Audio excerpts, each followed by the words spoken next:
can't buy. It resides between my eyes. Walked through the fire, came out better on the other side. See, life's like a beach if you find the same. And right now, I feel like 100 grand. You are listening to Inspired Insider with your host, Dr. Jeremy Weisz. Dr. Jeremy Weisz here, founder of InspiredInsider.com, where I talk with inspirational entrepreneurs and leaders. I'm excited. I'm going to introduce Yadin Shemmer of Intrinsic in a second. Yadin, I always like to say, what other episodes people should check out? And since Yadin is originally from Israel, we do have a Israel Business Leader Series that I've done, and I've had Yuri Adoni, who was at Jerusalem Venture Partners, Yossi Vardi, who's done tons of investing, and had him for an interview. We had Kaha Robotics Guy Glass talking about e-commerce. Since this is kind of in the e-commerce space, people can check out that interview with Guy Glass and many, many more. Go to InspiredInsider.com. And before I introduce today's guest, this episode is brought to you by Rise 25. At Rise 25, we help, Yadin, the way I say is we help businesses give to and connect to their Dream 100 relationships. And we do that by helping a business run their podcast. And for me, the number one thing in my life is relationships. I'm always looking at ways to give to my best relationships, profile the people and the companies I admire. And I've seen no better way to do that over the past decade than have them on my podcast. So if you have questions, if you've thought of starting a podcast, you should. If you're a business, I 100% believe that everyone, as if you have a website, you should have a podcast. You wouldn't have a business without a website. And I believe that will be the case for podcasts as well. If you have questions, go to rise25.com and contact us. We're happy to answer any questions that you have. And today's guest, I'm really excited. Yadin Shemmer is the founder and CEO of Intrinsic. And Intrinsic is an acquirer and accelerator of Amazon-focused health and wellness brands. And prior to Intrinsic, he spent 15 years building and running consumer health businesses, including Mango Health, which sold to Trial Card in 2019, Everyday Health, which sold to Ziff and Davis in 2016 for $467 million, and Better to Know, and many, many more. Started his career in finance as both an M&A advisor and later investor, just a breadth of experience over many years. So, Yadin, thanks for joining me. Jeremy, thank you for having me.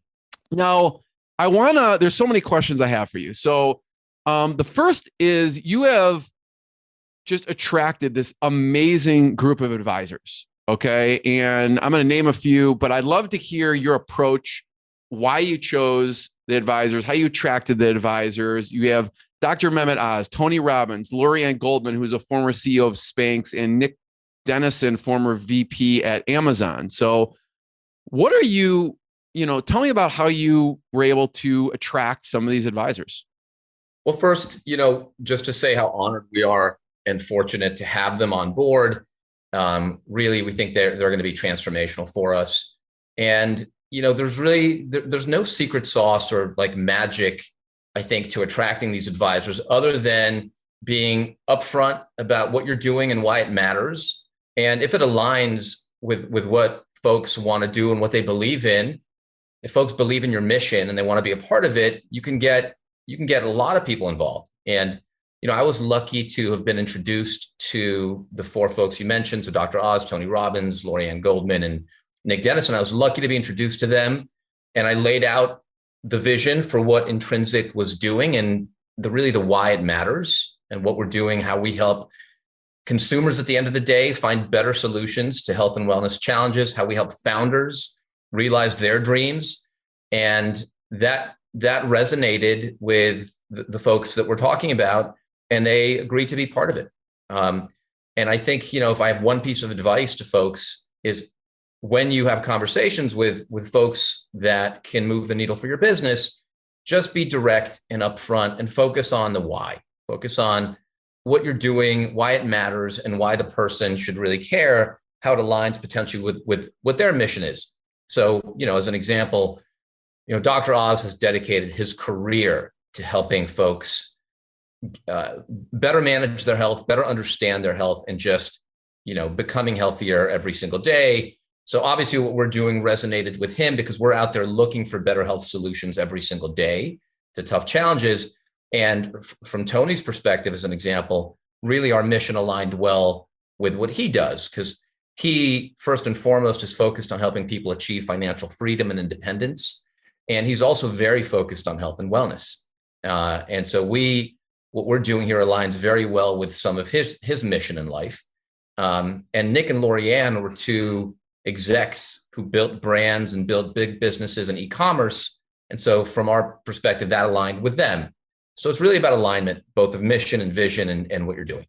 So I love Tony Robbins stuff, by the way, whatever you love him, you hate him, whatever it is. I used to listen to his audio cassette tapes in my car, and he's got great stuff on, personal power. And also he's got, not everyone knows that, but he's got some really rock star stuff on health related learnings and materials also.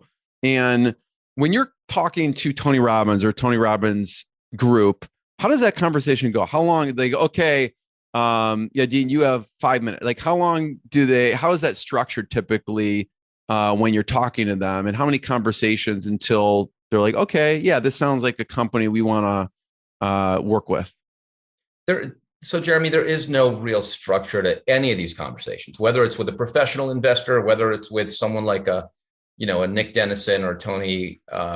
These things aren't formally structured. You know how it is. It's whether or not you're interested in something. And if you are, you make time, right? So you start the conversation. You want to get to the point quick has been my philosophy is don't beat around the bush, really get to the point. Again, what are you doing? Why it matters, what the vision is, how big can it be? And if someone's interested, they make the time and they dig in. So what do you tell them? Because this goes into the next question, which is like, what makes health and wellness really unique? What makes what you do unique? What we tell them is, what we're up to, which is there are 7 billion people on the planet. Health and wellness affects every one of them. And there's huge amount of unmet need out there.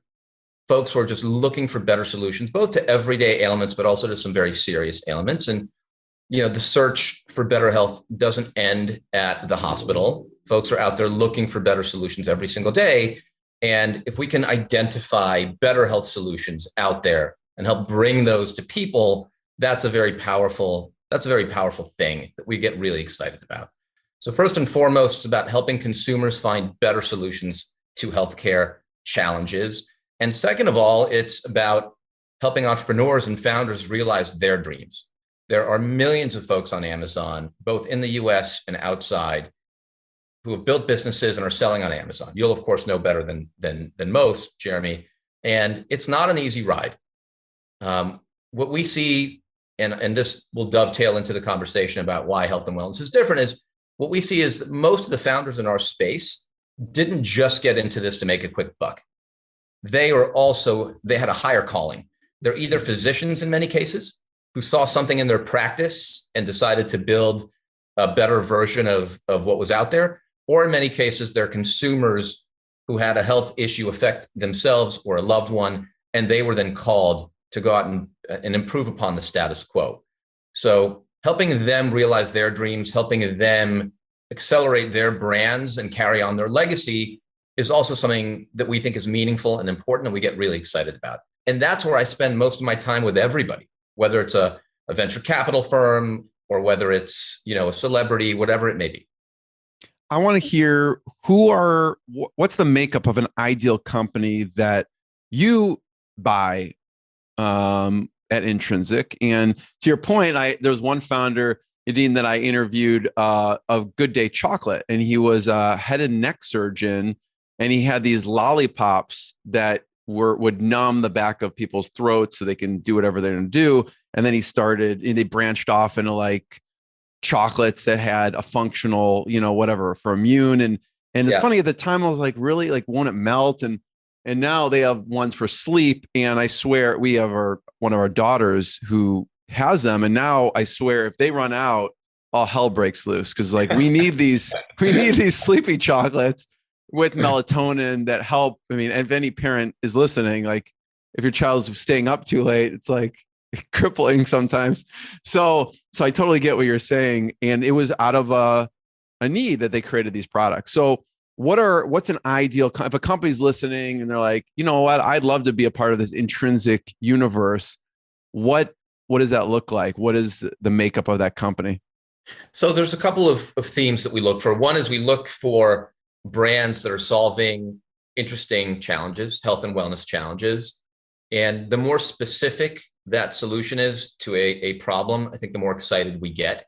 There's a lot of generic, I'd say, just broad-based products out there that don't really address a specific need. Vitamin C supplement. Those type of things are kind of a little less interesting to us versus something that solves a specific health and wellness need, which we get excited about. Businesses that are anywhere between, I'd say, $1 to $10 million of revenue, profitable, growing and in a growing category. Folks that have managed to build the beginnings of a brand DNA, whether it's only on Amazon or whether they have a business that goes beyond Amazon, their own shop front on other marketplaces, something that we think is brand DNA that we can take and really grow into something bigger. So it's not just about the product, but it's also about the brand is important. And we're also looking, I think, and this is something that Tony speaks a lot about, we're looking for brands that have really excited consumers that really get, if not fanatical, incredibly excited about the brand and what the brand is doing and how it's helping them. Those are the signs that we look for that a brand has a lot of potential. Are there any trends you're seeing now that you're interested in as a company? Like, we're hearing a lot of things on CBD or other things. Like when we say, okay, solves a specific health issue, what sticks out to you? Some of the things that you've looked at would be an example of that. There's so many. There's broad themes that I can talk about. One theme is aging. The population is aging, and a lot of folks, as they approach 65, Medicare and older, they start looking for solutions to better manage the aging process and to give them more independence. A lot of folks just want to stay independent and stay in the home rather than moving into a nursing home setting or an acute setting. And so there's a huge amount of products that are out there for seniors that, whether it's mobility products or braces or sleep related products that serve that demographic that we look at, we think that's a very exciting theme as one example. There's so many, Jeremy, it's hard to know where to start. Yeah, no, there's one that I had on the founder of Natural Stacks, and they're a neurotropic, and they help with, like, because you mentioned the aging thing, because he didn't realize, there were founders, entrepreneurs that were using it for concentration, but he found that aging individuals were taking it for helping increase their concentration and other things and cognition as well. That's one, I think, the best intro I've ever had on my whole podcast, which it's from kind of like an ESPN highlight. I'm not going to ruin it. So people check out the Natural Stacks interview and watch the first 5 minutes if you do nothing else. It's really crazy exciting. But no, I see what you mean. Really has to serve a specific functional need. Now, do you look for a certain mix of Amazon, off Amazon, or what do you like to see as far as that goes?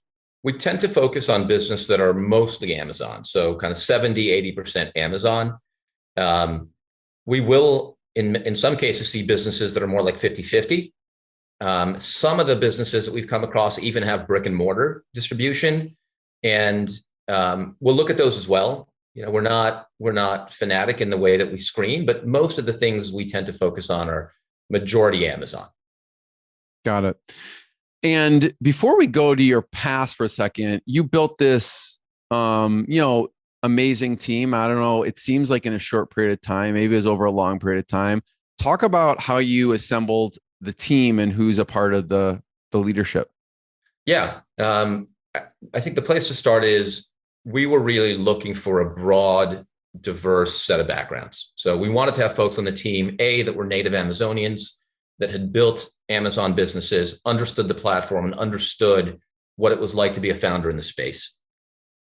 Two is we wanted folks that had come from big brand CPG backgrounds, really understood what it took to get a brand from $1 million of revenue to 100 of revenue, and what that process looks like of marketing, merchandising, distribution, manufacturing, sourcing, innovation, end-to-end the brand building process.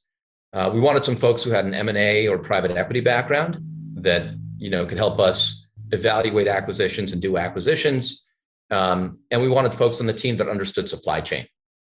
And so those are kind of the building blocks. And we were looking for folks really the best folks that we could find in those areas and to try to attract them.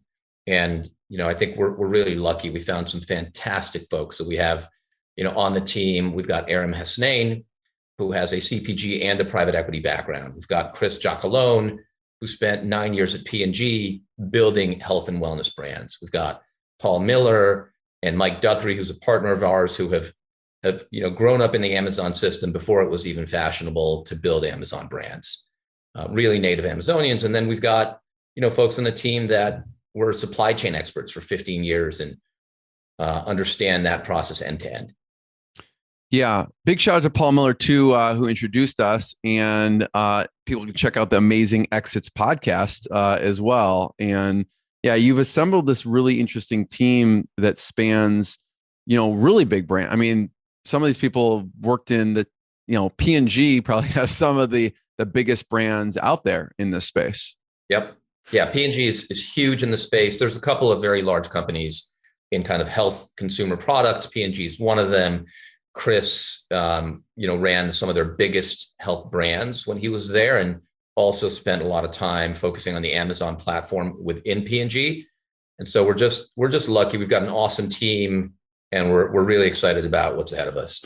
When you meet with you have a medical advisory board as well. When you have conversations with the medical advisory board, what are some of the questions you're bringing up with them and some of the feedback they give? Yeah, so we wanted to make sure, especially in our space, trust is so important, and safety is so important. So we wanted to make sure that we had folks that could be a sounding board to us as we were thinking about either brands to acquire, or in some cases, if down the road we decide that we're going to build some of our own brands, just some practitioners, medical professionals that could give us very just light, perspective on a specific category, or it could give us perspective on risk or efficacy or alternatives. Just help us think about, hey, should we be in this category, or should we acquire this product? And if so, what are the things we should be thinking about as we evaluate?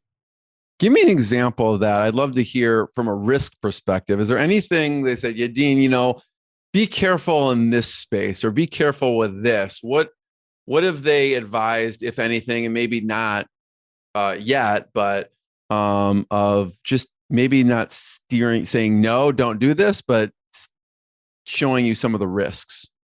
So look, those conversations are confidential. So I can't, give you specifics, but what I can tell you is, some of the areas that we focus a lot on are ingredients, right? You're buying in our space, you're buying products that people put in their bodies, on their bodies, they give to a loved one, a child, an elderly parent. So the stakes are higher, and you've got to make sure that everything that you're doing is safe and vetted and compliant. So we look at products, we test everything, and this advisory board is brand new, so we haven't had a lot of conversations yet, but a lot of the conversations are going to be around, hey, what do you think about this specific product or this class of ingredients?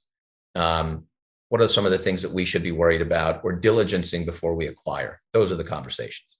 I'm curious, Yadin, why you started this company, because you could probably have done anything. Like I mentioned, you were Better to Know, than Everyday Health Group, the Mango Health. What made you decide to start a company like Intrinsic?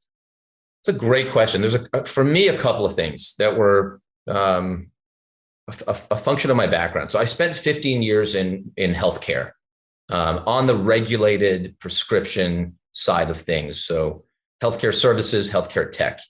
And in the 15 years that I did that, I kind of observed that you had companies with a lot of scale, but actually very low impact on the lives of a human being. And on the other end of the barbell, you had companies that had very limited scale, but very high impact. So like you look at the company like Everyday Health that I was at, we had mass scale. We touched 15 million consumers a month, almost 1 million physicians. But at the end of the day, we were providing them content. So it wasn't that impactful to the health and well-being of people. At the other end of the spectrum, there were companies like Mango, companies like Livongo. There were or even physician practices or hospitals that, they touch a couple 100,000 lives, but they have a very, very profound, deep impact on those lives. And I was really looking for the next thing that I did. I was looking for something that could have large reach and also large impact. And to me, kind of a combination of the two. Yeah. And to me, consumer products have that ability, which very few things have. They can touch millions of people and they can have a real profound effect on someone's life. So that was one thing that really drew me to the business model. And the other was that it's a really interesting hybrid business model. It's half of the business is an investment business where you're trying to find interesting companies and acquire them and partner with founders. And the other half is really an operating business that markets products and deals with manufacturing and supply chain. And to me, having those two sides of the business are just fascinating. It's a lot of moving pieces. Yes. I mean, because part of your job, you have to also probably raise money and then run the business and then also vet businesses that you want to purchase. Which do you find? So from the get-go, it's like the chicken and egg. When you're starting this company, do you have to do all of them simultaneously, or were there one that you were focused in on first? Like, oh, we got to raise money before we kind of do everything else? It is chicken and the egg. And there's, it's a puzzle piece that you have to get right. You need a little bit of money to just get off the starting blocks. Then you really need and by the way, even before that, you need a crisp vision of what you're doing, why it matters, how you're going to win in the market, and the size of the prize. So kind of basic business planning 101. Once you have that, you need to go find a little bit of money to get off the starting blocks. Then you need to find a team or the beginnings of a team that people can believe in and that folks want to back. Then you raise a bunch more money and then you have to actually execute. And so we've gone through all of that.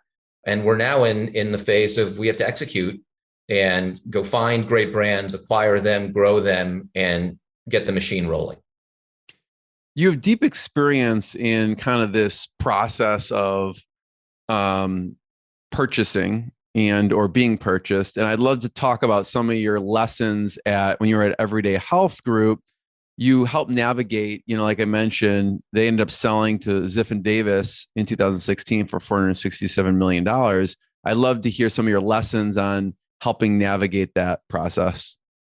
Yeah, I was part of the senior team there, the business founded by two gentlemen, Ben Wolin and Mike Kiriakos. Ben was the CEO of the business. Huge shout out to Ben, not just for that, but what he's done, I think, for the space in general. Ben was one of the original digital health founders, wave one of digital health in New York City, huge success story, and is now the CEO of Covetrus.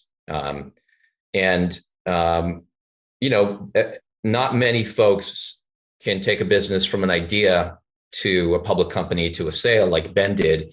And I was just fortunate and feel lucky to have been on the ride with him. I ran the consumer business for Ben. There was a team of 5-6 of us that were the senior team. And, that process was a fascinating process because we were a public company, and as a public company, when you sell, it's very different than a private company sale. It's often bigger. It was a pretty large transaction. B, a lot of the information about you is already out there in the public domain. So the whole due diligence process looks very different than in private company sales. And then C, you have a whole bunch of just official approvals and votes that you have to get through for the shareholders to say yes to a deal. At some point in the 9-year journey of Everyday Health, Ben and the board decided it was time to sell and started the process. And, we ended up selling to Ziff. Ziff is some of the folks, some of your viewers may not know, but Ziff Davis is one of the old publishing giants. They had Men's Health and a bunch of big publications, and they were the ones who eventually acquired us. Very interesting process, great result for the company, and they've done very well with it since. For example, one of the jewels in our crown, which I talk a lot about to people, is what to expect when you're expecting. And Ziff, after they acquired the business, has also now acquired Baby Center. So they have now gone really deep into pregnancy and baby, which is another category that we love. How was then Mango Health different navigating the sale of Mango Health compared to Everyday Health? Couldn't be more different in every respect. Mango was much smaller than Everyday Health. It was earlier along in its journey. Had a good product, had good clinical evidence for the efficacy of that product, and had a defined area of really supporting patients around their medications and helping folks get more value from their medications. And so the process of selling Mango was very different. It was private. It was easier and quicker than a public sale process because of that. And so the diligence was easier. And it was much more centered around, from the buyer's perspective, what could we do if we own this thing? Why did 1 + 1 = 5? It was a lot more focused on the synergies of the businesses.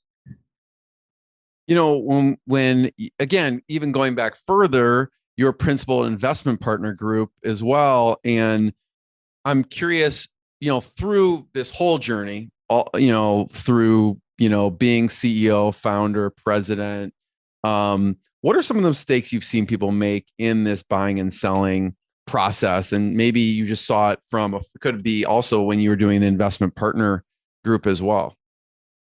There's a lot. I think there's a lot of mistakes.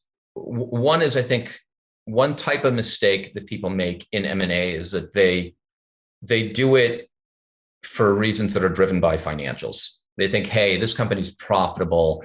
I'm just going to buy revenue and profits, and I'm going to put it together, and it's going to work. And they don't think enough about the strategy. And not all revenue and not all profit is created equal. If the strategy isn't sound for why you're acquiring a company, then often it falls apart. And B, often the investors that you were trying to kind of impress with this acquisition, they see through it.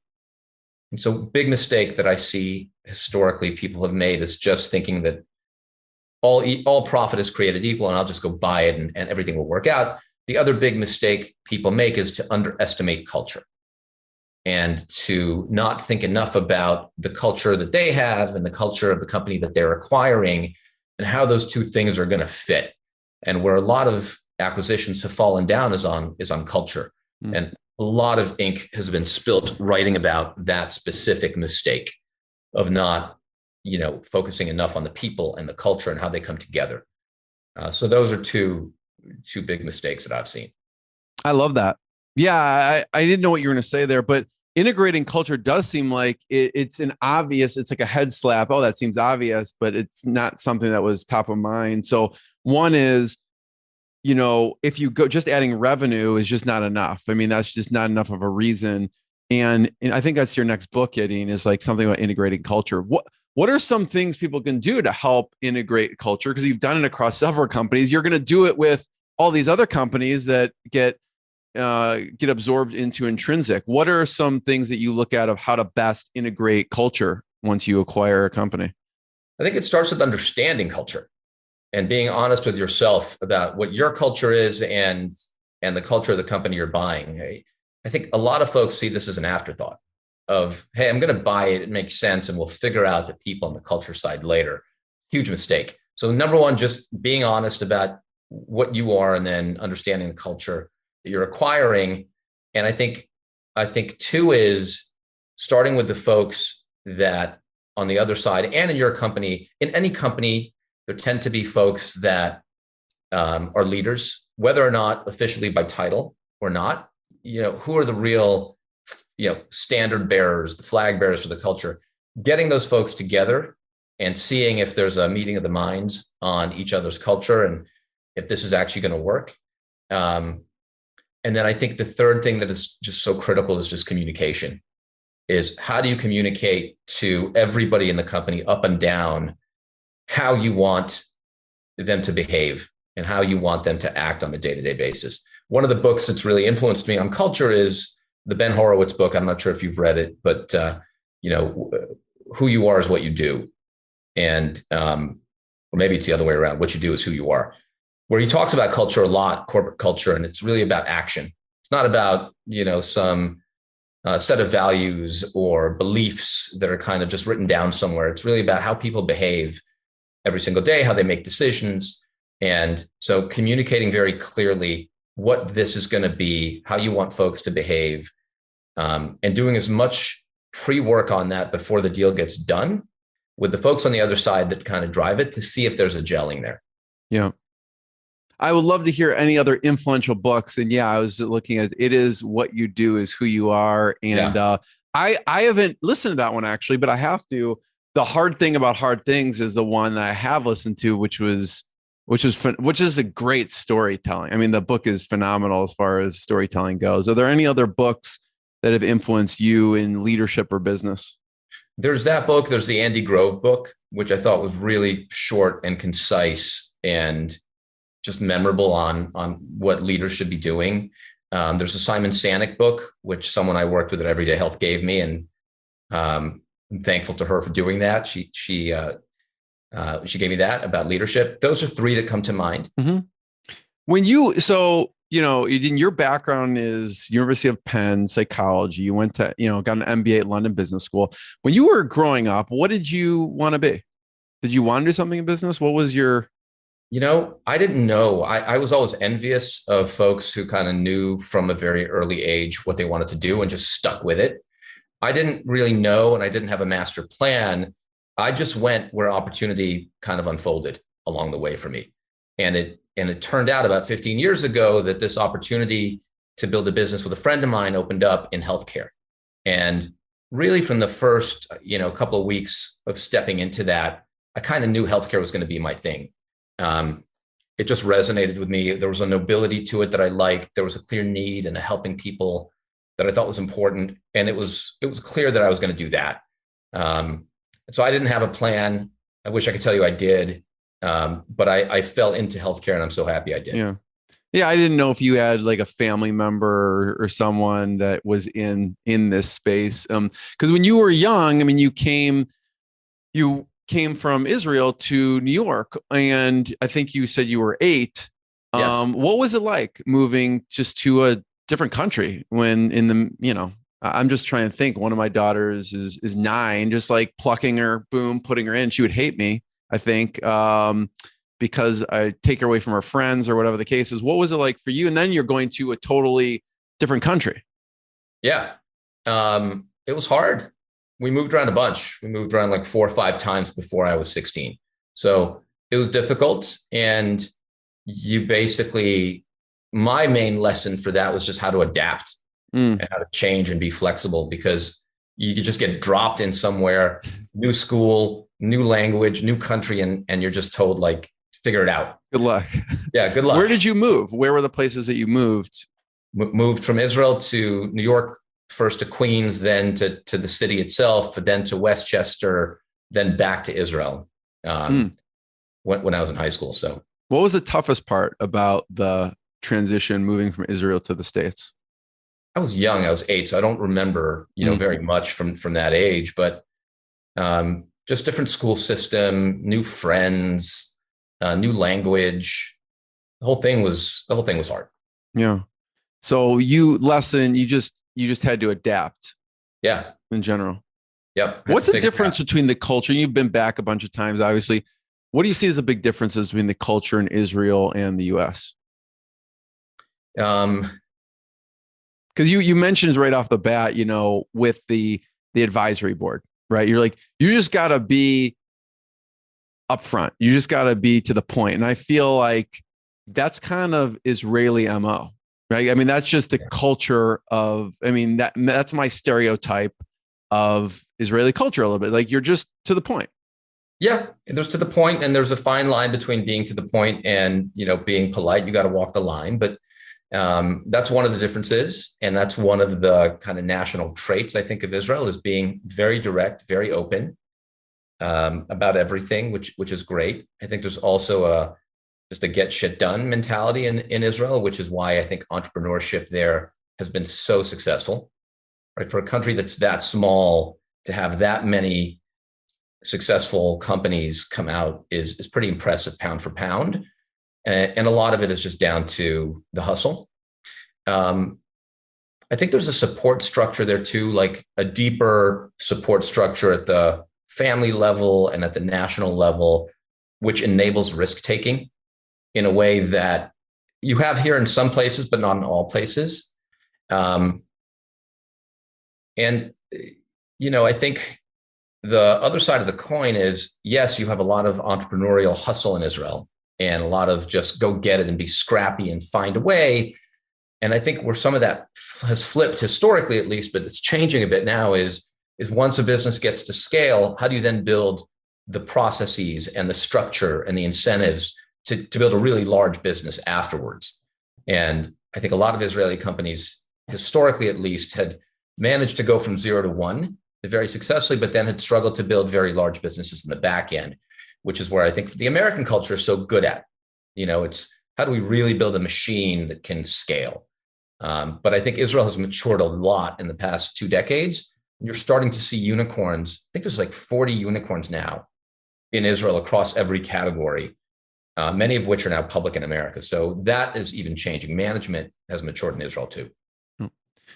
Yadin, I have one last question for you. First of all, thank you. Thanks for sharing the story. Thanks for sharing your journey. And I want to ask you about anything else that people should know about Intrinsic that we missed. But before you answer it, I want to point people to intrinsic.us. Check out what they have going on there. If you are an e-commerce brand, specifically like we talked about in the health and wellness space, it could be, larger portion Amazon, but in general, just reach out, and they're looking for great brands to acquire. And if they meet a specific need in this new, health and wellness space, reach out and have a conversation. They have a really, really smart team there. So you can go to intrinsic.us and learn more and contact them there. Check out more episodes of the podcast, Inspired Insider and Rise 25. So what else do we need to mention, Yadin, that we haven't chatted about yet about Intrinsic that you think people should know? I think the big things are health and wellness is all we do. Health, wellness, personal care. That's our sole focus. We're not out there buying in other categories. It's our only focus because it's what we care about. It's our mission. It's what we've all done as individuals for decades. And we think it matters. So if folks are in the space, I would just highlight that we share their mission and we want to be good stewards for their brands, first and foremost. Secondly, we think we can help these brands find a much larger stage, both on and off Amazon. And we built the team and the relationships and the partnerships to do that. And third, for us, it's not just about the transaction. Yes, we're looking to acquire brands, but there's also what lies beyond the transaction, which is we want to build a community of like-minded folks in the space who are working in health and wellness and trying to improve on the status quo. And that community is going to transcend just the deal and hopefully help folks find the next thing they want to do after they sell and build a really large business on the back end. So we want to be part of the story for an entrepreneur, not just when they're selling to us, but also afterwards. Yadin, I'm going to be the first one to thank you. Thank you, everyone. Check out intrinsic.us. Thanks, everyone. Thanks, Jeremy. Thanks for having me. What I got, you can't buy. It resides between my eyes. Walked through the fire, came out better on the other side. See, life's like a beach if you find the sand. And right now, I feel like $100 grand.